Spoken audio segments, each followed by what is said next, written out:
Every time I leave, you pull me closer. I hang up the phone, you call me a flop. This is flop culture.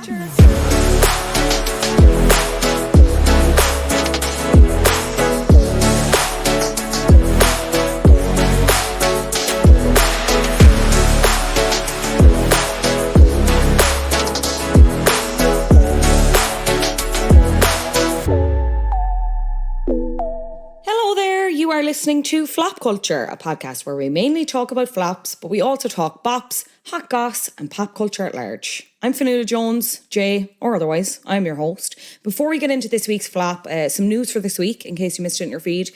Every 2 weeks for the next couple of weeks, I will be recapping Succession with former guest Owen Keane as part of a bonus season called Suckheads, which I did not Google beforehand, so if someone else has that name, or if it leads you to a nefarious website, I am very, very sorry.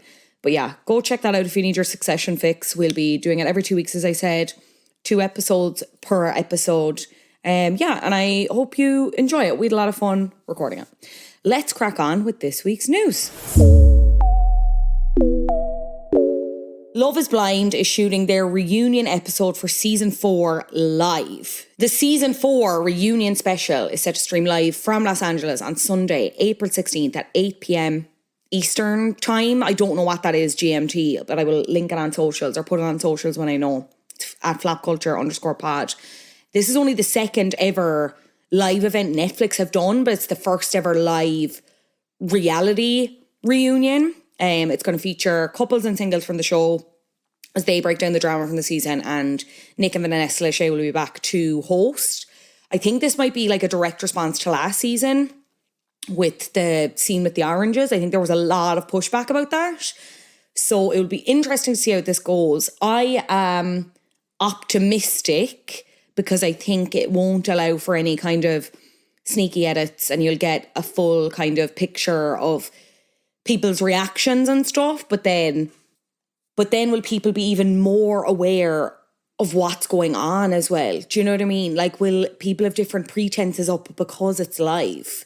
You will be able to watch it back on Netflix after if you can't watch it live. Will be available to stream on Netflix. So, yeah, very interested to know other people's thoughts because I know there's been a lot of talk around, like, with Vanderpump Rules, a very different show, obviously, and like you look at the examples of the Housewives shows, none of those reunions are live. But I suppose with Vanderpump this season and all the drama, there was a lot of calls for kind of, you know, an extended, unedited cut. And Andy Cohen, who's like the head honcho there, has confirmed that they're going to be releasing like not a fully unedited, but like there's going to be an extended version, but it's going to be on Peacock, which is like where Bravo is kind of pivoting for its streaming. So it's a clever move on their part to try and get them and get more eyes over there. But yeah, will be interesting to see. Let me know your thoughts. Are you as into Love is Blind as I am this season? Again, I don't know how they do it. They get me in there, and they shouldn't, because it's like, it's a play-by-play, you know what I mean? As like, there's couples, some of them are going to get married, some of them aren't, some of them hate each other, it's the usual, but the casting is always very strong, and I think the fact that it's in a different place every year really helps. But let me know who you're liking, who you think is going to get married. Right, let's get into this week's flop. The pandemic ruined so many things, but perhaps one of the biggest losses society faced was a fully fledged Pussycat Dolls reunion. The girls were girling, the comeback song was genuinely good, and the hype was there. A tour was planned, and then in 2022, a halt was called to PCD for a second time. Why was that? Joining me to discuss is artist and musician Púca. Púca, what an absolute thrill to have you on this week's episode. How are you doing? I'm good. I have recovered from my case of broken leg. I'm very happy to be here. What a time. What a time. Tell listeners your flop, your pick this week. So I have picked something very dear to my heart. And as a correspondent for this group, I haven't had a lot of work lately, so thank you for the opportunity. So I would like to talk about the Pussycat Dolls reunion. So when I was writing some notes for today, I wrote, "Shamazingly shambolic," to quote the great Nicole Scherzinger. She's amazingly shambolic. Like, they are, before we get into the reunion itself, they are such an interesting group because their beginnings were in burlesque, and they were kind of even before, okay, so you have the burlesque beginnings, like this dance group, this dance ensemble brought together that initially began with Christina Applegate, Correct. which I never knew before today. Yeah. Nearly lost my mind. Carmen Electra was in the mix at one point. Always just Brittany a group Murphy. of like Brittany Murphy, and they're in loads of music videos. Like, it's just so many things. It's unbelievable. They have a song, the Shark Tale soundtrack. Anyway, not relevant. Not really relevant to this. It's always relevant. No, always relevant, actually. Shark Tale soundtrack is very good. If anyone wants to do an episode on that, I'm open to that. Anyway, back on script. Started as this like dance troupe. They were, they performed in clubs and venues and everything else, featured in music videos. And then the manager, Robin Anton, basically negotiated this record deal with Interscope and created. It wasn't even a band. Like, it'd be hard to describe it as a musical act, but it's like it became this brand. And then we had this group very much led first and foremost by Nicole Scherzinger, which kind of set them apart to their benefit and to their detriment, I suppose, towards the end. They had 2 albums, like, were kind of everywhere in popular music, everywhere in pop culture. Their influence still stands when you think of Don't You and the impact that song had. And then it was kind of ran to ground, heard nothing of them, and then suddenly they were back, and they were back in a big way with a very good song, I would say. Oh, absolutely. I went feral when I heard it first because, for the reunion performance, and then we got this teaser of this new song, and it was genuinely, a fierce current, fierce modern song. And I was just like, I love this. Jesus, very of the time. Yeah. Very exciting for me personally. So like, what you're saying there about the brand of the Pussycat Dolls was always so interesting to me. I was 11 when the Pussycat Dolls first launched, and an interesting time for me as a young man. I was quite confused about why I loved it so much, not knowing what was to come in my personal life. But wow, these girls, I really fancy them. Yeah. Or is it that? I know.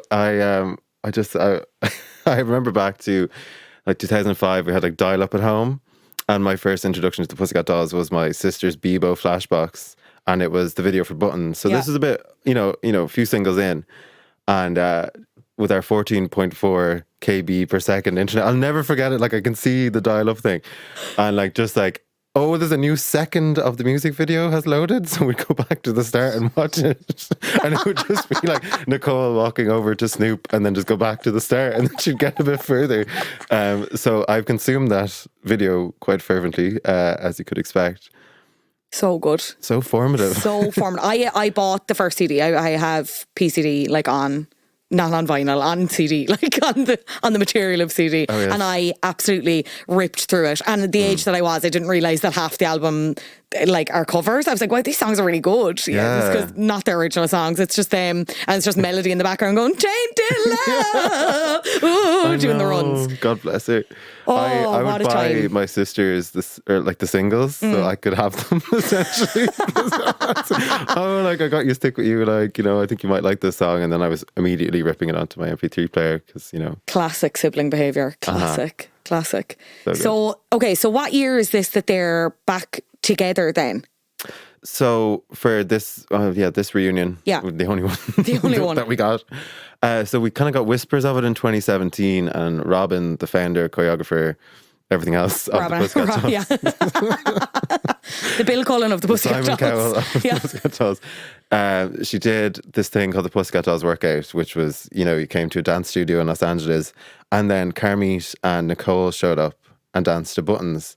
And this was like the first time we'd seen more than one of them in a room together in many years. Because, I suppose it's important to preface this that like they disbanded and Nicole did the solo thing for a while. Some efforts better than others. Nobody remembers Killer Love, rightly so, because Absolutely, it's bad. Yeah. What was that lead single? Oh, something about a baby. Something about... Right there. I'm a baby love, my baby love. Yeah. Make the sun come out. So that was for Her Name is Nicole, which was scrapped. So this was in between PCD and Doll Domination. There was supposed to be a Nicole solo album. Yeah. That was scrapped because it just didn't do anything, because everyone was like, where's the rest of them, Where are the rest? But it was so... I'm going so tangential here, but it was so funny that it was like... obviously they came out and it was Nicole front and centre, but the rest of the girls were there and they were all dancing, because that's how it started. As a dance troupe, they all danced together. And then it was just like, we have this record label, we need people who can sing. And they all could sing, but it was almost like, I don't know whether this was a deliberate thing where it was like Robin Anton felt the only one who was individually strong enough, which makes sense, is Nicole, because she is an incredible singer. You can't take that away from her. But the rest of them could sing. And then it was like you had this thing where it was like, is Pussycat Dolls just Nicole Scherzinger? Are they all backing dancers? Then it was like, then they were all there, you know what I mean? They do the second album, that's grand. Nicole tries to do it on her own, and it's like, well, where are the others? But these are the same people who were like, why are the others there however many years ago when they were doing it as a band? You know what I mean? Yeah, like the original recording group, when, you know, I think with the Interscope, it was the crossover from burlesque troupe to, you know, recording artists. There was 10 members, and Robin was actually one of the members. So if you remember like the video for Don't Ya, there's 10 women there, and then they were just gone. No, actually, in Sway, which was the first single, there's more than 6 women there, and they were kind of just like dropped off. Like, there's too many. There's a landfill somewhere for Pussycat Doll members, I think. Sorry, also, correction corner here. Killer Love is actually the good album. I was thinking of Her Name is Nicole, and you said that, Killer Love is the one with Don't Hold Your Breath. And we don't talk about Big Fat Lie, because that was... no, does not register. So Nicole was doing had done her solo thing, and in terms that was music, like TV stuff. She was doing the X Factor. Yeah. She won Dancing with the Stars in 2010, which is news to me. She did the American X Factor, the UK X Factor, Australia's Got Talent. She was in the musical revival of Cats in 2014. Like, lots of acting, lots of little bits, right? And Mass Singer, whatever, blah, blah, blah. And then it was like, okay, it's 2020, now is the time. As you said, she's with Carmeet again. All seems to be well. They're all dancing. Yeah. The world is ready now for a Pussycat Dolls reunion and new Pussycat Dolls music. So what happened next? So maybe we'll get into this part of it later, because it is juicy and extremely messy. But the original kind of, you know, the reforming reunion lineup got together in 2019 for the first performance was the X Factor celebrity performance, which I think has gone down in history for many reasons. For me personally, it's very important. Is it? Do you think in a good way or a bad way? In a very good way. Yeah, I think it's great. It's a good performance. Yeah, it's so funny that I'm sure we're going to talk about this as well. That was the only, because there was a big delay in it getting on streaming or like a video, wasn't there? For React? For React, yeah. Well, yeah, this is the thing. So we got the snippet of React at the end of this performance. They performed a melody. No melody. Famously. There was no melody. There was no melody. A medley. So they started with buttons. They jumped off the stage and like backwards swan dive. So I was like, okay, they are back. Yeah. They are here. Kimberly had just given birth like no other to her. So they did the hits. They did Buttons, Don't Ya, and When I Grow Up. Well, there's loads of hits. And then into React as the final kind of, you know, teaser for this new music. And then the demo leaked online. Do you remember this? I don't. I didn't know this. So I had heard the demo, and it was, once again, just clearly a Nicole track that has been repurposed. So everyone is raging. I was raging because I was like, no, this was supposed to be about everyone getting a chance to shine. And so, like, the final version of the song, we hear, like, a very weak, like, third above harmony. You can't hear them on it. Like, it's indistinguishable. I can. It's like, this is all we're getting. And, like, even just, like, the difference, you know, there's just that slight harmony, and the, you know, in the song, there's like a... Yeah. Like, you can kind of hear them. Yeah. So, yeah, that was the beginning of something very exciting. You know, they really went for it. But yeah, sorry, I was going to say there, all of this, you know, allegedly was funded solely by Nicole. So she had invested her own personal finances into the reunion performance, into the music video, into... They went down to Australia to do like Good Morning Australia or Sunrise Australia. And that was not, you know, label funded. That was not anything. That was just Nicole funding it. So that's why probably sowing the seeds for bad things to come later in terms of the reunion becoming shambolic. But yeah, it was a very exciting time for a long time Pussycat Dolls fan. A Pussycat Dolls apologist, because they're so controversial, and, you know, it's been a rocky road. Why do you think they are controversial, even prior to this? I think the way they were handled as a recording group, like, you know, it's an odd one, because obviously Nicole was the one handpicked to be the star. She auditioned to be in the group. The other primary vocalists were supposed to be Melody and Carmit, but they rarely got a look in. Do you know what I mean? They got a verse each on Beep. Melody got her famous runs, as we know. We'll touch on that later. And just, some very light kind of background in the distance vocals. Of all, like, you could hear Melody. Like, I still couldn't tell you what Carmit sounds like, I'm going to be honest. Yeah, that's fine. That's fair. I mean... Don't get mad at me. I'm just being honest. Do you know what I mean? Like, you can hear Melody on Wait a Minute and, like, and on Buttons. Like, you can hear even beyond the live performances that went on. But, like, do you ever think they were taken seriously as a pop act? Because I think, in a way, they benefited a lot in their comeback, and it was kind of a shame that they couldn't work it out, because I think in 2020 we're like peak poptimism, everyone's really behind pop acts, willing to take them seriously. They did have a handful of hits that they could stand behind that have left a lasting impact on culture, and that are like genuinely good, I would say. Absolutely, So it was just a thing of, like, was there genuinely, like, beyond the single leak and whatever, and people being annoyed about it being Nicole front and centre, was there genuine, like, goodwill behind this comeback? Was there genuine excitement from other people other than you, do you think? I don't know. I know there definitely was. Like, I mean, it caused ructions. Like, I mean, the Celebrity X Factor performance famously maybe not, 400 complaints to Ofcom, and I always thought that was funny because of all the things to complain about on that show, that performance wasn't one of them. Do you know what I mean? Like, that's always been the thing that plagued them though as well, was that they were like, their image and like the sexiness, and it was like, not to be bad lads, but like, do one Google search. Their background is in burlesque. Like, they started as a sexy dance troupe. Like, this is part of their brand, and that's not a bad thing. It kind of added to, it sold a lot of the appeal of the songs. Controversy. You know, there's two like massive controversies surrounding them, which was Nicole, and then also just the, you know, quote unquote provocative nature of what they were doing. I do think that controversy did benefit them in terms of, you know, fame and in terms of renown. You know, and it has aged weirdly because it's, you know, there's nothing wrong with it at all. And we've looked at it now through a modern lens in a wonderful way, like the way people talked about Britney, the way that people talk about Pussycat Dolls, about Rihanna, anyone. And people have matured and realised that we were wrong to be so disparaging to these performers, to these women, you know? Yeah. But in terms of the reunion performance, like, looking at it, few mics aren't turned on. I guess I kind of accepted. I was like, okay, maybe that's not what we're doing here. I didn't expect the microphones to be turned on. Yeah. But Nicole's was. Yeah. They only had a very short amount of time, a very short shoestring budget to throw together this reunion, and they did it so well.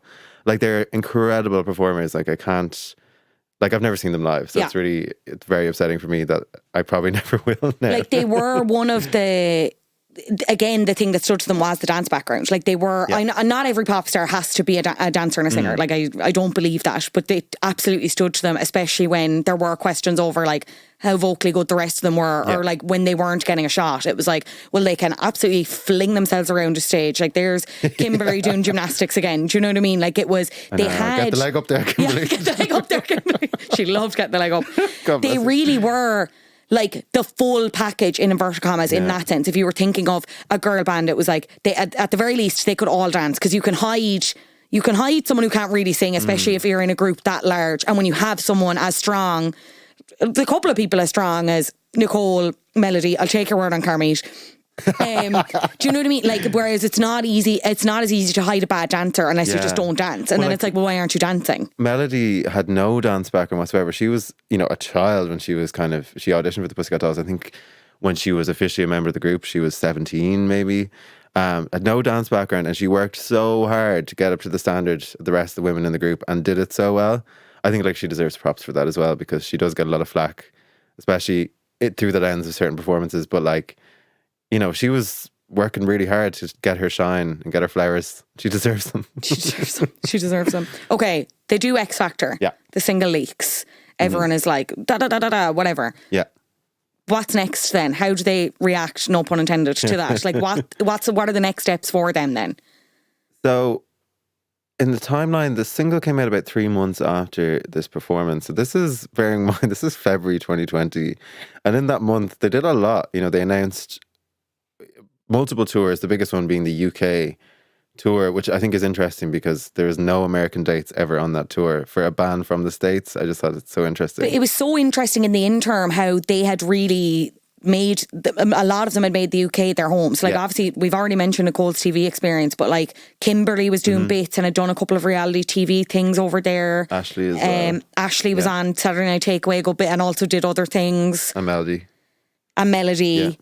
So it did kind of make sense in some ways, and I suppose the success they had over there. But yeah, they had a Dublin date, wasn't it? Yeah, for 3 Arena. Oh, what could have been? So they announced this tour. Actually, sorry, before we get into it a bit more, do you think the delay was deliberate, or was there something else, like get your tinfoil hat on, was something else at play there? Because that would have killed any other artist. I think no other artist would have, in the age we are with streaming, with what they'd already gone through with the leak, with how irrelevant X Factor in general as a brand, forget Celebrity Edition was becoming. That would have been a death knell for any other artist. Why the fuck did they wait so long to get it out? Because they had to bring the rest of the girls into the studio to record some vocals, essentially. Like, that is it. And we got them, as faint as they were. But for me, it was kind of like a compromise. I was like, as a fan, I was like, okay, this is what we're getting. We got an acoustic performance of React for Hunger Magazine where, you know, they are doing the backing vocals. It's lovely. It's actually a lovely piano-led performance. I'll link it in the show notes for people to watch. Yes, it's gorgeous. So yeah, the single came out. They had gone on the kind of promo trail for React. They did a really good performance on Ant and Dec, Saturday Night Takeaway, which referenced the X Factor performance where Ant and Dec were running around with like censor banners and like a censor button, which I thought was good. And it just shows that they were not taking themselves maybe too seriously, which is kind of the vibe I always got from Nicole. I think she's had multiple kind of personas in her career. Yeah. And it was really exciting because I was like, okay, they're just genuinely really happy to be there. Yeah, this is going to be fun. Yeah.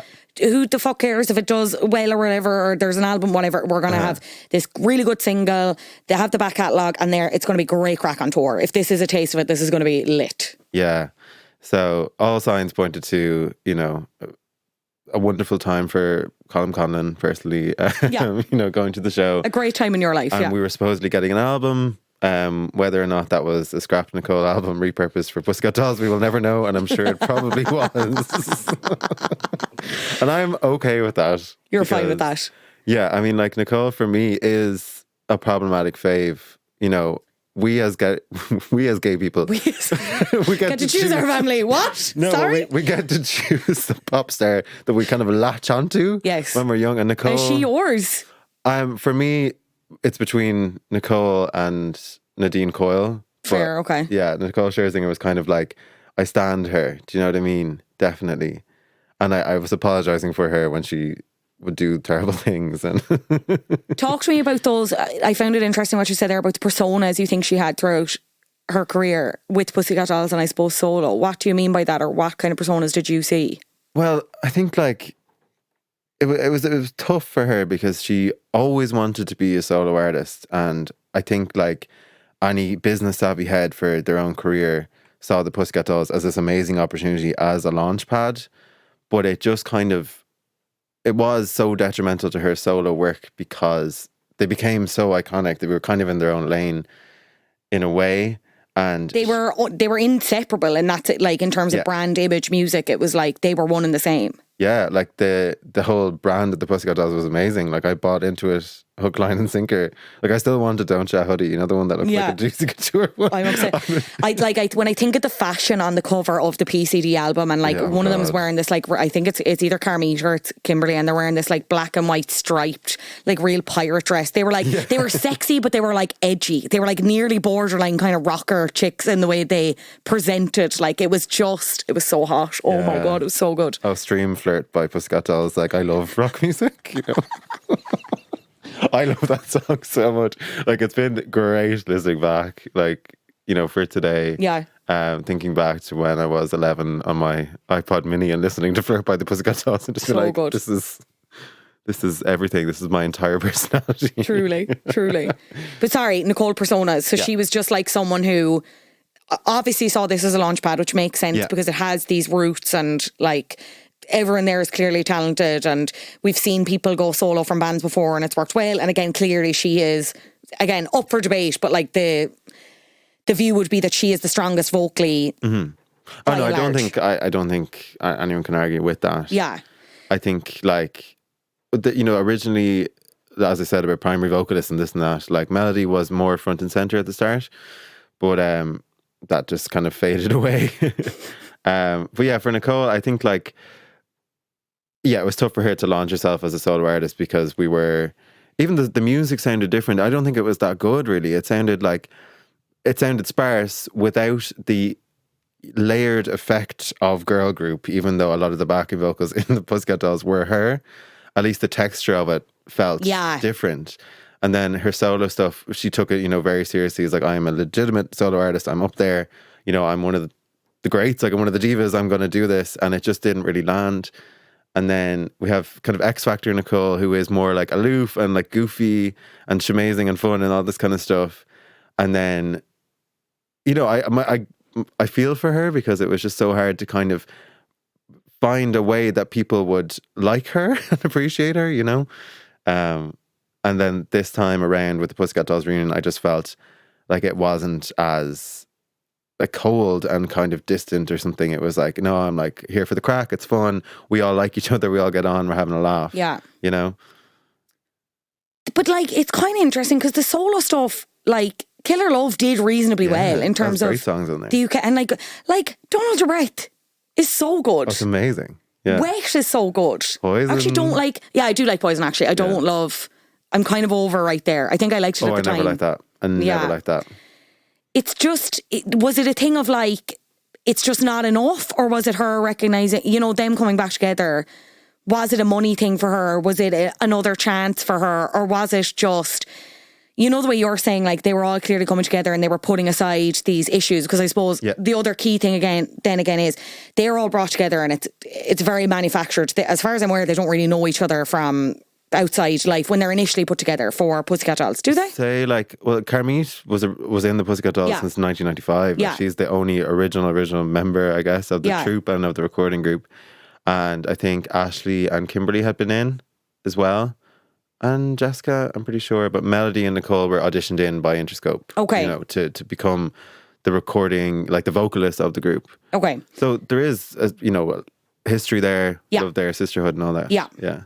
So like some of them did know each other, but then you have the two gals coming in from the outside. Yeah.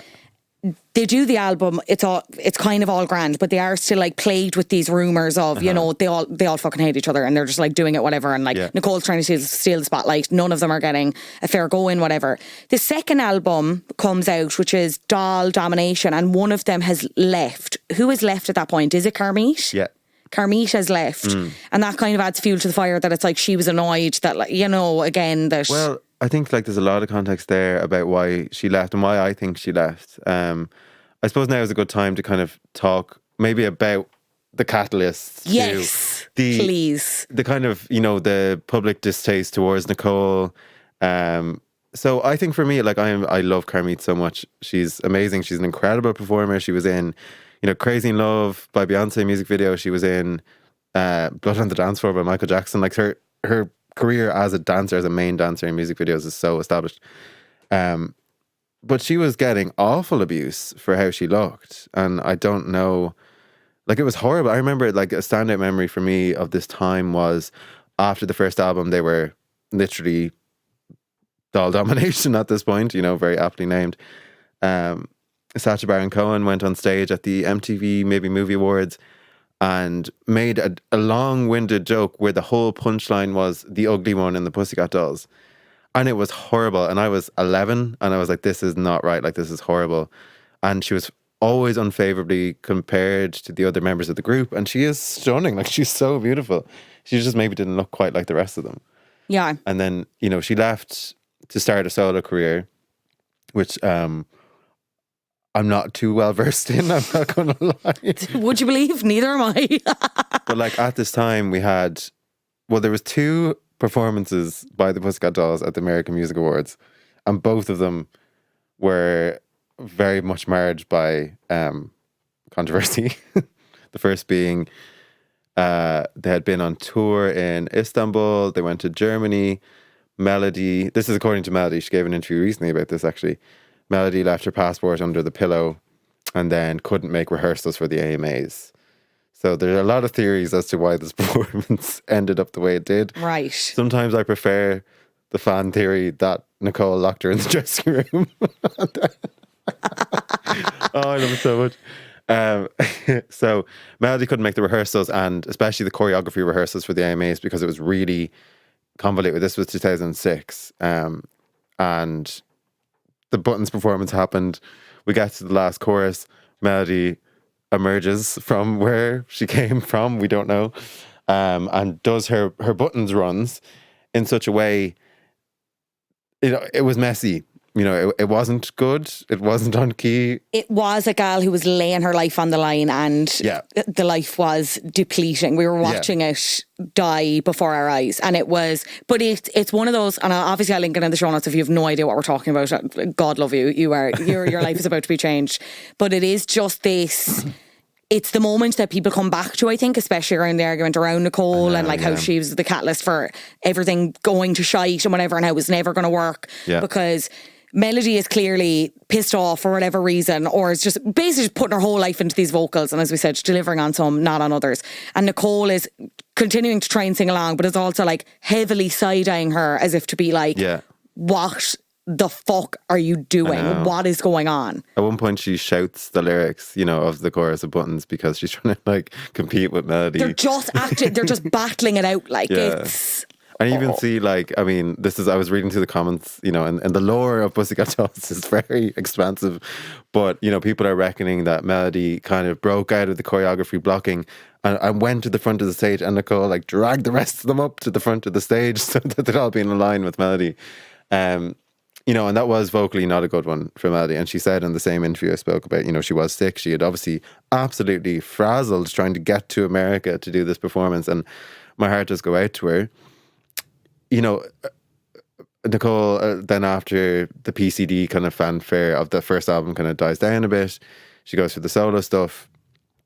There's always these seeds of, distrust towards Nicole. And then the second album tour, Melody goes on a rant on stage, I think in her hometown. I think it might have been Atlanta, Georgia. I'm not sure. Basically just name checking Nicole. And I was in such a way where she's some of us don't get the shine that we deserve. This was at a Pussycat Dolls show, and it's so interesting. And that's on YouTube as well. It's definitely worth a look, because it's really I didn't actually know this happened at the time. And I think it's pretty impressive for her to be actually, no, this is not on. I deserve my shine, you know what I mean? And I suppose, obviously it's deranged in one sense that she's doing it at a Pussycat Dolls concert, but at the same time, it's that's kind of the perfect time, because you have all these fans here. It's no, this is actually what's going on. This is what I'm dealing with. I can't be dealing with it. Look at, I looked at another performance there it was in Malaga, some MTV performance, and it was great. But you can even tell, front of house, it's very clear on what's coming through the broadcast, line of what we're hearing on the mics. Melody's mic is only turned on for Buttons, and then you actually hear her vocals on the track backing vocals then over them, which is really nice. So it's probably one of those rare moments in a Pussycat Dolls show where her mic is actually going out front of house. So she's I have something to say, and you can't cut her off then. So fair play to her. Fair play.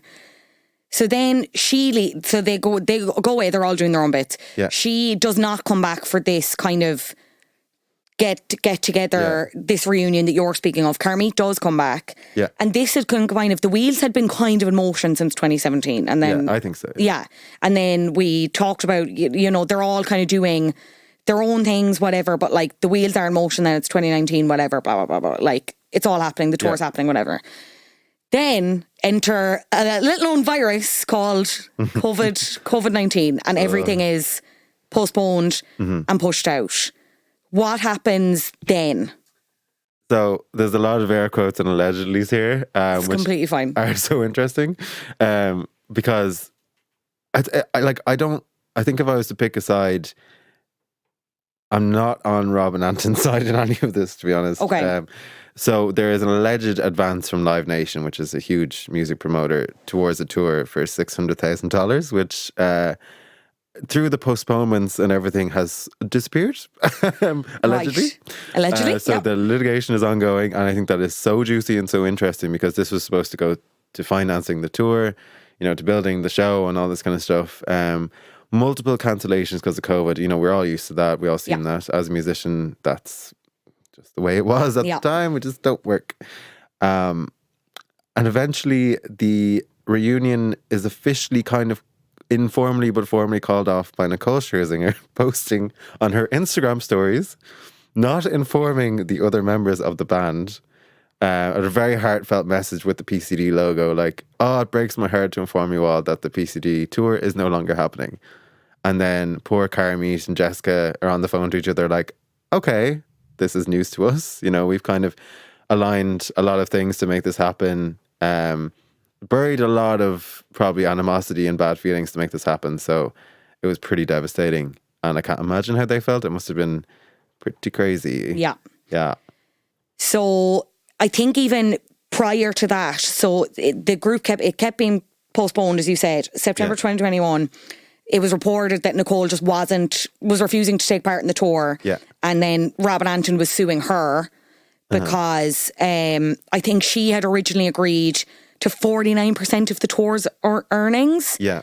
And then refused to take part unless that rose to 75% and that she got overall creative control. Yeah. And then I think she has since countersued over this alleged $600,000 advance from Live Nation that you talked about. Yeah. But it's just like, what a mess. Like, what a mess. Like, again, with this countersuit, like Nicole said, you'd mentioned about them funding the tour to Australia, that she had funded. She'd also funded the X Factor celebrity performance. Yeah. And she's basically suing Anton now to basically say that she can't use her likeness to sell a tour. So even if the girls wanted to do it without Nicole, she's like, no. Well, see, Robin had already tried to do this. So she had tried to reform the Pussycat Dolls with Pia Mia as the lead singer. Not Pia Mia! I know, yes. So it was like, okay, Nicole's not playing ball. This is 2015, 2016. I'm not really sure. So can someone please do an episode on Pia Mia separately, because she's a really good song and then that's it. Like, I know. All I think of is the video of her being made to sing to Drake and while all the Kardashian Jenners are there. It's really strange. Have you seen that? I think so. Like, she's I got my eyes on. They're all just at dinner. It's complete silence and Drake is just there like, it's so bizarre. Anyway, carry on. Oh God. Yeah, like I read the name Pia Mia last night and I was like, I have not heard that name in years. Having a visceral reaction. Honestly, and Pia Mia allegedly received $100,000 to make this happen, which once again, she's fair play. Dead right. To not do a tour or do anything, just be like, all right, there you go. So like, I think like objectively it's not a bad idea because, the Pussycat Dolls brand is marketable. Obviously it worked for years before they were a recording group and were hugely successful in what they did. So I'm like, it's worth the shot. So like, in fairness, Robin, there was a part of me that's like, I feel like the tickets were already sold and I feel like people still would have gone. I didn't have tickets for the Dublin show originally, but there's a part of me that's like, if they had put it on and replaced her Pia Mia, I think I would have got one just out of nothing other than sheer curiosity. Yeah. You know what I mean? But this Pia Mia replacement was before this reunion, but I know what you mean, exactly. Yeah. So like, I originally didn't have tickets, which is crazy to me. I just think I was broke, whatever. But like, there was no way I wasn't going to go. I was going to be in the front row. Like, that was just the vision that I'd manifested for myself. Yeah. And it would have happened. Like, I would have been punching people. Oh, absolutely. Yeah. Honestly, violent. Just digs. It's just like, what a mess. And this series as well, we're doing another girl band who I'm actually not going to say because I have no idea what order these are going out in yet. But it's just like, who is the real villain here in this? Because with this other particular girl band we talked about, like, there was loads of factors at play in terms of why, some more than others, but in terms of why they couldn't just like get the shit together and get it done. Who's the real villain here? Is it Nicole? Is it Robin?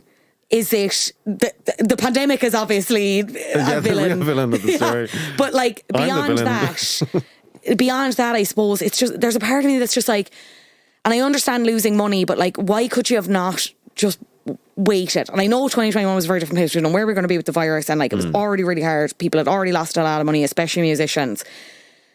Why couldn't have Nicole just held on? Because I just feel like no matter whether you think she's right or wrong, this has clearly left her in poor favour with the rest of the girls, and it's kind of scuppered any hopes of anything happening in the future. Why would you not have just dug your heels in, just waited, got the performance out of the way, and then been like, bye by, taking your money and run, when you were already getting such a large cut as it was as well. I know. So like, the cut breakdown was really interesting because I think it was originally Nicole would get 49 and the rest. Oh, the rest of the girlies. Little Lisa, little Marge, and the rest. Little Carmise. Little Carmise was only getting 5% versus the other gal's 12.5% because she wasn't there for the second album, which I think is such a funny thing for the recording of the second album. The recording of the second album, the only person on it is Nicole, apart from like one song. I think it's What You Think About That. Melody gets an, oh baby. Baby. Then, You can kind of hear them in the chorus though. That's a song where I can hear them all, and that text really benefits to her. Nicole, Okay. I should say. That chorus is so good. Do you not agree? I'm not as much of a doll domination fan. No, neither. I was saying to Adam, because I had never actually listened to it all the way through before this There's episode. a lot of clangers in there. But it's not. It's like a lot of. It's just so bland. Yeah. Like, I think when it's good, it's good. When it hits, it hits. I think the singles are really strong. I Hate This Part is so fucking good. It's such a good, like, power ballad thing. But that kind of goes back to what I was saying about Nicole's persona, and especially her musical persona. Like, am I a pop star? Am I an R&B star? Like, what am I doing? Do you know what I mean? And it was it never really translated. It was always kind of messy that way, for sure. But yeah, so the original reuniting members getting their lower cuts, and I think like did they know that, do you think? I think it was all agreed, and they were probably like grand. Whatever. Like, you can tell when you watch them, they love to perform. Like, they want to see their fans, you know what I mean, because they do have fans. And hello. But like, then like, you think of like Nicole not playing ball with this reunion, and it's like, I think it's unfair of her to think that the Venn diagram of Pussycat Dolls fans and Nicole Scherzinger fans is not a circle, because no one is like, oh, I'm a Nicole fan, but I was never really a Pussycat Dolls fan. Like, that doesn't exist. Yeah, no, it you know doesn't. what I mean? We're fans of her because of the Pussycat Dolls and her, like, especially her recording work, obviously. Is there ever a chance for them to reunite, do you think, at this point? I want to make it happen. I don't know how I can. Okay, so what you're saying is you need funding. Yes, I do.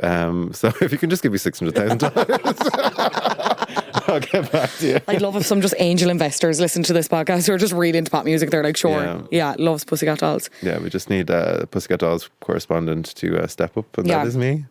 Can't spell Pussycat without Púca. You can't. I know. You've got a fair point there. Yes. What is your favourite Pussycat Dolls song? I was listening in the car on the way here and trying to answer this question because I was expecting it, and I think it's Buttons.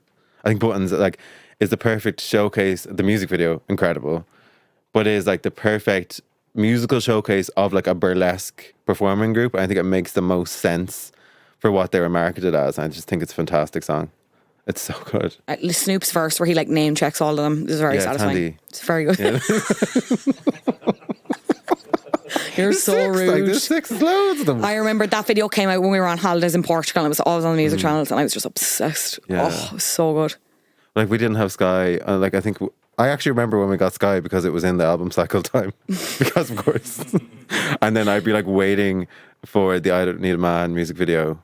And just being like, oh, there's I Don't Need a Man. I think that's their best song because I was struggling to answer there as well. Like, I think that does also align with the kind of the portrayal of them as a burlesque recording group. I think it really works with that, and the music video as well.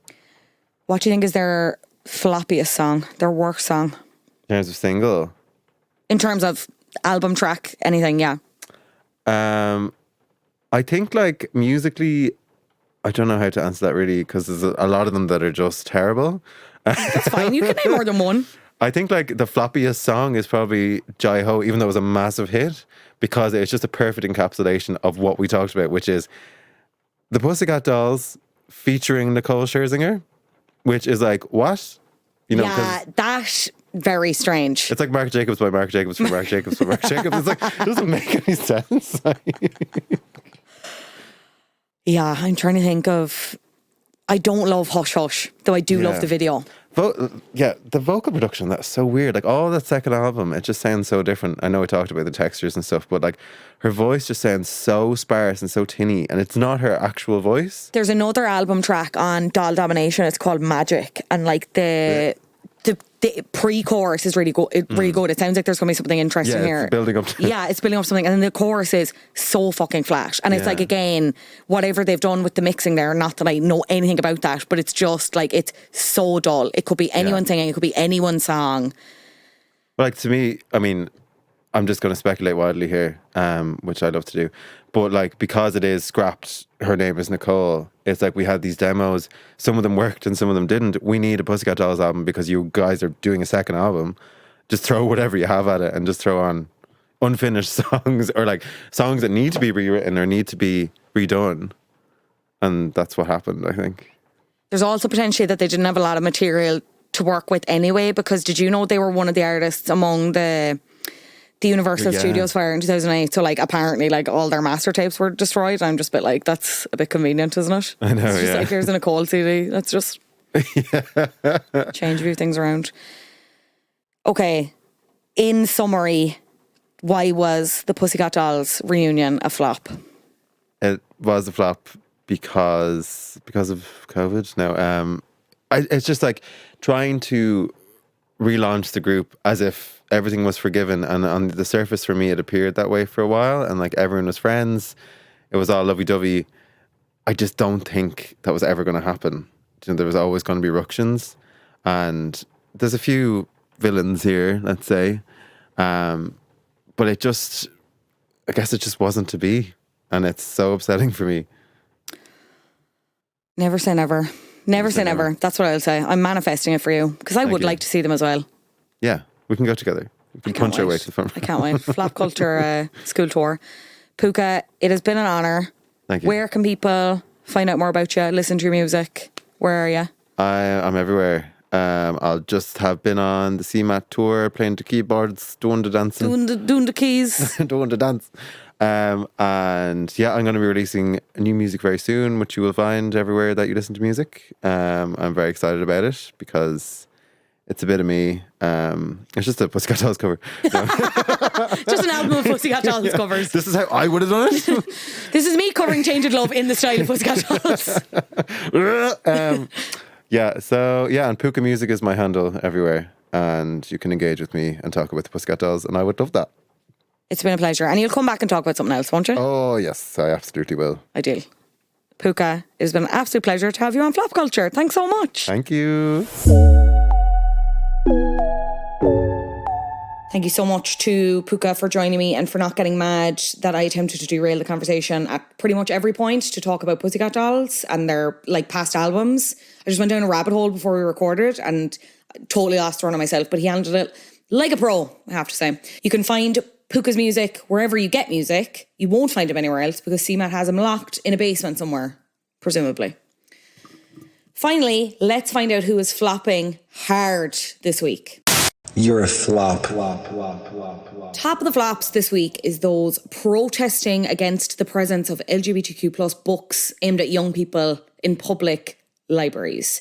Campaigners have been entering libraries and attempting to remove books they deem to be inappropriate for children, in inverted commas.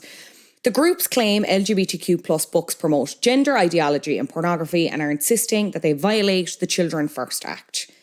They are urging followers to report offending books to local Garda stations. Some of the books include, there's a couple of Juno Dawson's book, Riyadh Caliph's book. It's just... This is what a spokesperson for the local government management agency had to say. They manage Ireland's public libraries. They said it was aware of some recent protests at libraries. Some library authorities have had to provide additional support to their staff as a result, including information on how to deal with such incidents and how to protect their well-being, which is one of the grimmest sentences I've read in quite a long time. The Irish Times reports then that additional support includes instructions to secure buildings, alert Gardaí and avoid commenting to the media in response to any protests. Library management also recently warned staff that children need signed consent from their parents to borrow books outside of their age category. Children need a new signed consent form every time they move to a new age category, and teenagers who join the library are automatically placed in the children's category until they provide a signed parental consent form. And these rules and changes have kind of caused, I think, upset among some staff. They believe these rules have been brought in to placate the protesters, which I'm not sure is the right call. A spokesperson for the LGMA has said that the age restrictions are there to help parents supervise reading, despite the fact that like libraries are obviously curated by librarians. They're categorized by age. This is really frustrating on a number of levels, right? So like their argument anyway is that promotes gender ideology and pornography. Any of the books listed, right, including the examples that I gave, they're not pornographic books because, well, for one thing, like they're catered towards children. They're there to inform of other sexualities, give a voice and like help kids who have a voice in their head who are like, I'm a bit different. Don't feel myself identifying or fitting into these like straight boundaries, but I want to know more. I don't know where to go. Maybe your family isn't entertaining it. Maybe not even in a negative way. Maybe they just don't even know how to approach the conversation. These are very necessary books because the thing about this is, and it was a drag queen that put it like this actually, and I think this was with regards to like drag bans and stuff in the States, more so than this, but like it's all the one, the censorship thing. And I suppose the trans debate, in inverted commas, that's going on at the minute. Like there is no debate there in my mind, just so we're abundantly clear. But like getting rid of these books doesn't get rid of people who are gay, people who are bi, people who are trans, trans people, gay people, bisexual people, people of all sexualities have always existed. They have just been marginalised, ignored often, which has led to horrific things, death being the most obvious, awful example. I find it very frustrating that that their argument is that the pornography one is just dumb, incorrect, stupid, whatever. The ideology thing is like, they're not... These people exist. They've always existed. One of the books is literally a book on sex education catered explicitly towards children. And we already know that there are a lot of gaps in the education system when it comes to sex education. These are just facts. These are just life. These people exist. These ways of life, these ways of lives. It's not good English, but you know what I mean. These have always been a thing. They're just facts. What anyone chooses to do with that information is, quite frankly, their own business, as much as it is the protesters' business to be straight, which I'm going to be honest, maybe I'm making an absolute blanket assumption there. Generalization even. I think I'd be pretty confident in that it's a correct one though, to be completely honest. Sex education is not the same thing as pornography. But the thing is, because there are gaps in our education system and we're trying to censor and limit resources like this, children predominantly and teenagers are using pornography as sex education. And I'm not demonising all pornography. Sex work is work. I think there's room for that. But I think we need to look at the cold hard facts and the cold light of day here. I think we're chasing after the wrong... And I say we, it's actually not me. This doesn't represent me at all. It doesn't represent my views. But these people are going after completely the wrong thing. And it comes back to like absolute baseline homophobia. Nothing more, nothing less. This isn't about consideration of children. This isn't about consideration of children's education, especially in a sector that is already very limited in terms of resources. These are important books, necessary books. And I mean, look, we all know how well censorship of books has gone in the past, right? So bigger fools, you guys. I don't know if you ever heard of the Streisand effect. Dopes. Anyway, flop behaviour. Get a life. Get a life! And also, leave library staff alone. People just trying to do their jobs. Anyway, I'm back down to earth. Excuse me. Apologies. Rant over, as they'd say on Facebook. That is all from us at Flop Culture this week. Please rate the show 5 stars on Apple Podcasts and you'll get a personalised bop or flop recommendation from my good self. Something to watch, listen to, something to get you over this Easter weekend. All you have to do is leave your nickname in the review. I will see it and I will mention it at the end of next week's episode. You can also leave a 5-star review on Spotify. We are like genuinely titillatingly close to 200 reviews. So I'd love a 5-star review there if you have enjoyed the podcast at all. Would hugely appreciate it. It helps people find the show. It's hugely appreciated by me. Nice thing to do. Nice karma for yourself. This podcast has been edited by Adam Shanahan. Artwork is, as always, by the lovely Brian Lambert. Until next time, talk to you next week. Bye.